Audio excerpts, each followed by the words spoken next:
So, good morning, everybody. I want to talk about the Trey Miguel situation in AEW. And for people who don't know, he's part of a wrestling faction called the Rascals that gained a lot of popularity in TNA wrestling. And he also has wrestled for WWE. And he's known for two controversies. That one of them was that he was actually married. No, he was actually in a relationship with MJF's wife. So before they got married and before they were dating, before she dated MJF, she was dating Trey Miguel. And so obviously there are situations where somebody's like, okay, I don't want you working with this company. I don't want you working with in our company because you're in a former relationship with somebody, because it creates a lot of tension and other issues. Or if this or she feels uncomfortable that she's with a former partner and a present partner, you got to make sure that she feels comfortable. Then also too, she's married to MJF, and we don't want a CM Punk situation, or we don't want a Kurt Angle, Jeff Jarrett, and Karen Jarrett situation where obviously you know you have your cash cow with MJF. You don't want him just wanting to go to WWE or another place because he feels like his wife is uncomfortable. The other thing about it is that it's revealed that I think on Twitter or on a social media,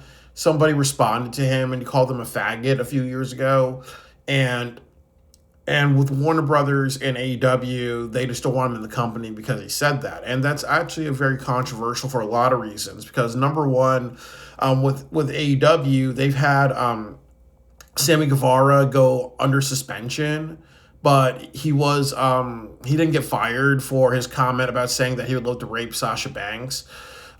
They had Mike Tyson, a convicted rapist, on AEW television. You have Goldust. You have Dustin Rhodes, who played Goldust, who was a very big sexual stereotype character. You've had people like Edge, who's assaulted women in storylines.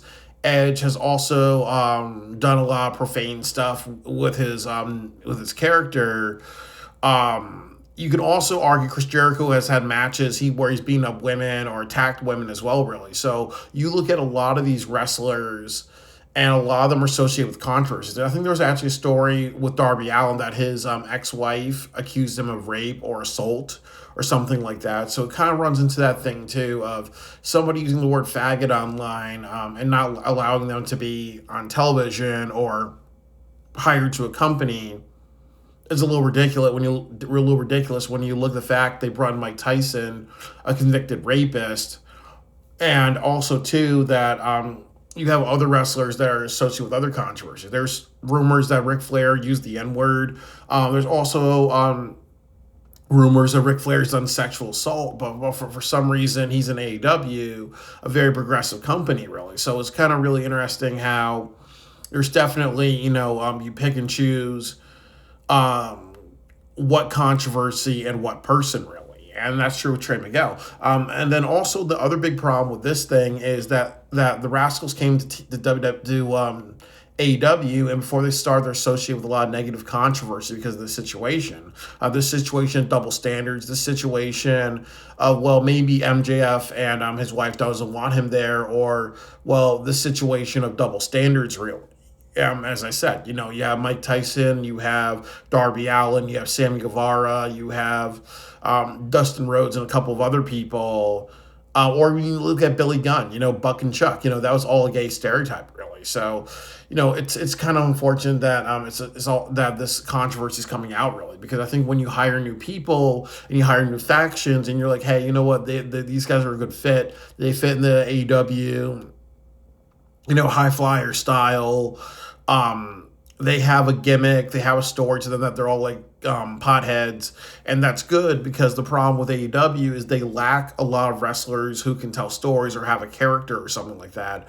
They're all just flippy people. You look at something like Bandito, like he is just a flippy guy. He doesn't have a story or a character. You look at Will Ospreay and other people like that. Most people on that roster they have the moves, but they don't have the character or something like that.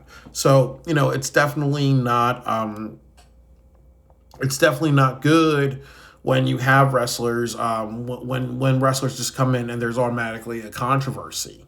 Because then again, they may say something like, hey, we need to just not put the Rascals on television for a couple of weeks, or we may just like pay them to sit at home because we're like, oh, well, you know what?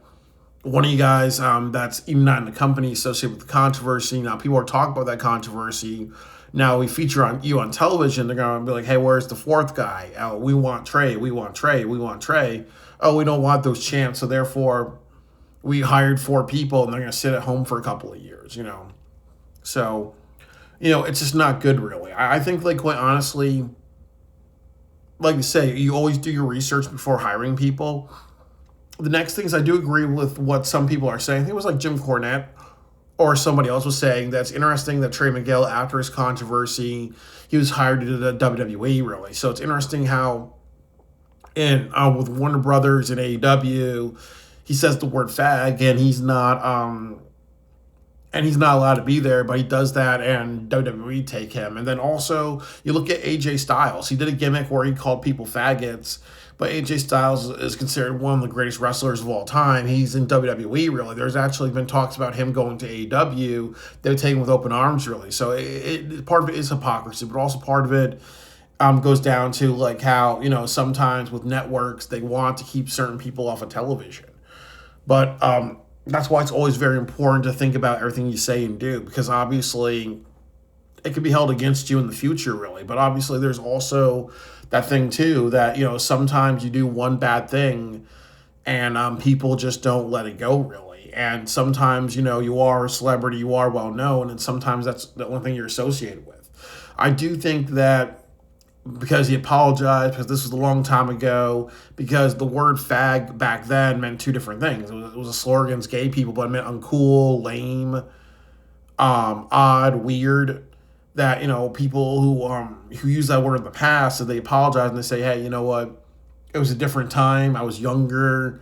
It was not right for me to do that. I know how to watch myself before what I say, really. I know how to think before I speak. I know that I'm a public figure. I know that words are hurtful, like the word retard is used a lot nowadays still, but obviously we shouldn't be saying that. There are a lot of times in life where words and definitions change, but obviously people learn and grow and become better, really. So I think with Trey Miguel, I would hope that he can be in AEW. I hope that he can be a good fit. I hope that they can make the faction complete and everything like that. I've never seen one thing about the Rascals. I don't watch TNA wrestling. I checked out only like maybe 2 of their pay-per-views in the past like 6 months. I saw nothing of the Rascals, really. But the thing about it is that I'm not sure what these guys can do, really. But they had a really funny promo during Collision, really. So I do hope that if Trey Miguel can get a chance, really, because I do think that for just saying the word faggot, that's not enough for somebody to not be working at a company, really. And it's not even that fucking recent, really. If it was kind of recent, and you're gonna hire somebody, you may say, hey, maybe I'll wait a while before I hire you, or maybe not because it's too controversial and people are talking about it, or you can come, but we'll put you through like sensitivity training or something like that. But it also is a little controversial in a way, because it does come down to that thing too of why should somebody be punished for something they do in the past, really. Like obviously with Sam Guevara, I know that it was a good idea to punish him for something they did in the past, because obviously there was a lot of just people talking, there were a lot of people outraged, there were a lot of people really upset when that came to light, really. But that was more damage control. I'm happy he didn't lose his job, but he just used bad wording and very bad wording. But he was allowed a second chance, but he was allowed a deep consequence, because just to send a point home. I really, really just as I said, I think that that's an interesting talking point. I like when something happens far in the past, and when it's something severe, like, using slurs or whatever, how do we punish people in the future? How do we punish people in the future, really? Because are we, should we be forgiving, or should we say to ourselves, hey, this is a little too ridiculous to, is this a little too ridiculous, because, we should let shit go sometimes.